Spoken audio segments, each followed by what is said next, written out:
హిందూ మతంలో రామ జన్మభూమి అని పిలువబడే రాముడి జన్మస్థలాన్ని పవిత్ర ప్రదేశంగా భావిస్తారు. ఈ ప్రదేశం ఉత్తరప్రదేశ్లోని అయోధ్య నగరంలో బాబ్రీ మసీదు ఉన్న ప్రదేశంలో ఉందని నమ్ముతారు. ఈ నమ్మకాన్ని బలపరిచే చారిత్రక ఆధారాలు అరుదు. 1528లో ఈ ప్రాంతాన్ని మొఘలులు జయించిన తరువాత మొఘల్ కమాండర్ మీర్ బాకి ఈ ప్రదేశంలో ఒక మసీదును నిర్మించారని, మొఘల్ చక్రవర్తి బాబర్ పేరు మీద బాబ్రీ మసీదు అని పేరు పెట్టారని స్థూల పండితులు ఏకాభిప్రాయం. మసీదును నిర్మించడానికి బాకి రాముడి ఆలయాన్ని కూల్చివేశాడని ప్రసిద్ధ విశ్వాసం. నమ్మకానికి చారిత్రక ఆధారం చర్చనీయాంశం.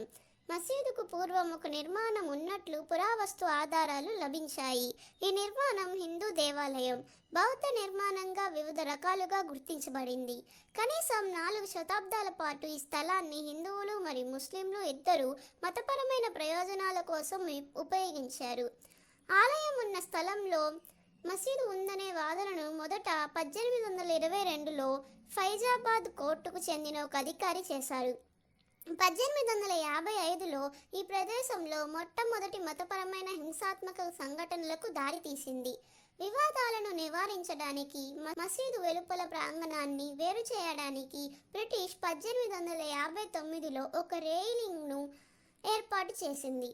1949లో హిందూ మహాసభ కార్యకర్తలు మసీదు లోపల రాముడి విగ్రహాలను రహస్యంగా ఉంచే వరకు యథాతథ స్థితి కొనసాగింది.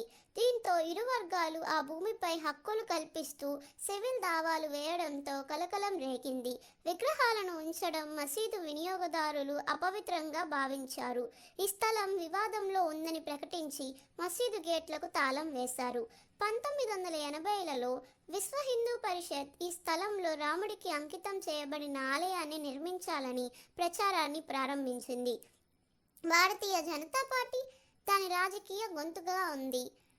1986లో ఒక జిల్లా న్యాయమూర్తి ద్వారాలను తిరిగి తెరవాలని మరియు హిందువులు అక్కడ పూజలు చేయడానికి అనుమతిస్తామని తీర్పు ఇవ్వడంతో ఈ ఉద్యమం బలపడింది.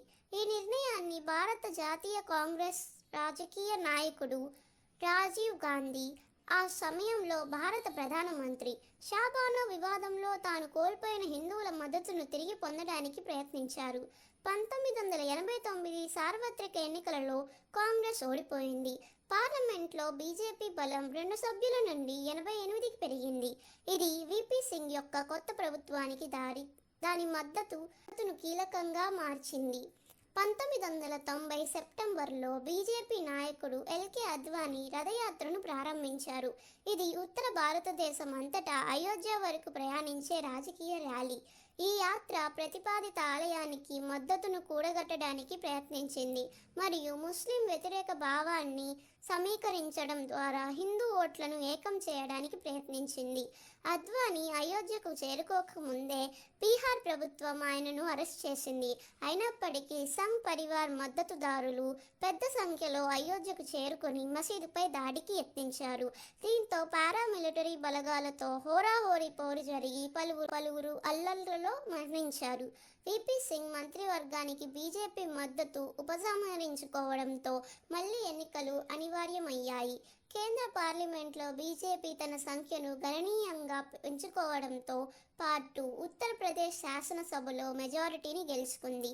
1992 డిసెంబర్ 6న ఆర్ఎస్ఎస్ మరియు దాని అనుబంధ సంస్థలు వివాదాస్పద నిర్మాణం ఉన్న ప్రదేశంలో 150,000 మంది విహెచ్పి మరియు బీజేపీ మద్దతుదారులతో ఒక ర్యాలీని నిర్వహించాయి.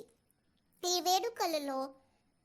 వేడుకల్లో లాల్ కృష్ణ అద్వానీ, మురళీ మనోహర్ జోషి, ఉమాభారతి వంటి బీజేపీ నాయకుల ప్రసంగాలు ఉన్నాయి. ర్యాలీ ప్రారంభమైన మొదటి కొన్ని గంటల్లో జనం క్రమంగా మరింత అశాంతి చెంది నినాదాలు చేయడం ప్రారంభించారు. దాడికి సన్నాహకంగా భవనం చుట్టూ పోలీసు బందోబస్తు ఏర్పాటు చేశారు.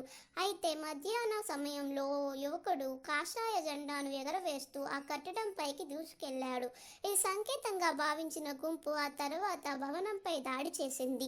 దాడి పరిమాణాన్ని ఎదుర్కొనేందుకు సిద్ధంగా లేని పోలీసు బందోబస్తు అక్కడి నుంచి పారిపోయింది. గుంపు గొడ్డళ్ళు, సుత్తులతో భవనంపై దాడి చేయగా కొద్ది గంటల్లోనే మట్టి సున్నంతో నిర్మించిన భవనం మొత్తాన్ని నేలమట్టం చేశారు. అప్పటి ప్రధాని పివి నరసింహారావు పరిస్థితిని సరిగా నిర్వహించలేదని విమర్శలు వెల్లువెత్తాయి. మసీదును పరిరక్షిస్తామని కాంగ్రెస్ ప్రభుత్వానికి పదే పదే హామీ ఇచ్చిన అప్పటి ఉత్తరప్రదేశ్ ముఖ్యమంత్రి కళ్యాణ్ సింగ్ ఈ కూల్చివేత ద్రోహమని 1992 డిసెంబర్ 6 రాసిన అయోధ్య 6 డిసెంబర్ 1992 పుస్తకంలో రావు పేర్కొన్నారు. 2009లో జస్టిస్ మన్మోహన్ సింగ్ లిబర్హాన్ రాసిన నివేదికలో బాబ్రీ మసీదు కూల్చివేతకు 68 మంది బాధ్యులని తేలింది. వీరిలో వాజ్పేయి, అద్వానీ, జోషి, విజయరాజే సింధియా ఉన్నారు. అప్పుడు ఉత్తరప్రదేశ్ ముఖ్యమంత్రిగా ఉన్న కళ్యాణ్ సింగ్ కూడా నివేదికలో తీవ్ర విమర్శలు ఎదుర్కొన్నారు. మసీదు కూల్చివేత సమయంలో వారు మౌనంగా ఉంటారని అధికారులు, పోలీసు అధికారులను అయోధ్యకు పంపినట్లుగా లిబర్హాన్ రాశారు. అద్వానీ, జోషి ప్రసంగాలు గుంపు ప్రవర్తనను రెచ్చగొట్టడానికి దోహదం చేశాయని ఆ రోజు అద్వానీ భద్రతకు ఇన్ఛార్జిగా ఉన్న పోలీస్ అధికారి అంజు గుప్తా పేర్కొన్నారు.